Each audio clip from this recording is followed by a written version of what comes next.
Genesis chapter 16. The birth of Ishmael. Now Sarai, Abram's wife, had not been able to bear children for him. But she had an Egyptian servant named Hagar. So Sarai said to Abram, "The Lord has prevented me from having children. Go and sleep with my servant. Perhaps I can have children through her." And Abram agreed with Sarai's proposal. So Sarai, Abram's wife, took Hagar the Egyptian servant and gave her to Abram as a wife.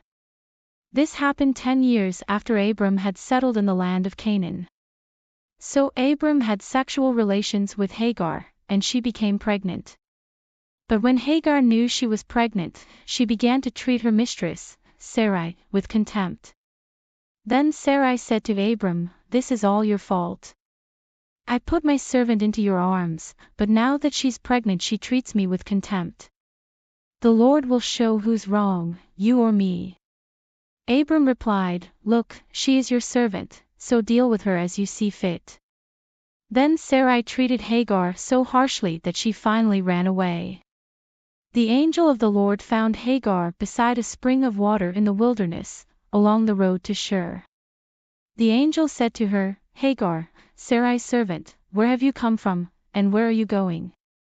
"I'm running away from my mistress, Sarai," she replied. The angel of the Lord said to her, "Return to your mistress, and submit to her authority." Then he added, "I will give you more descendants than you can count."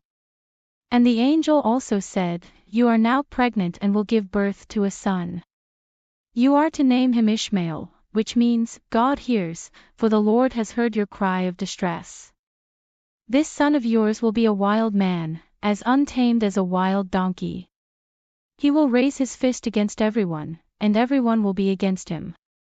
Yes, he will live in open hostility against all his relatives."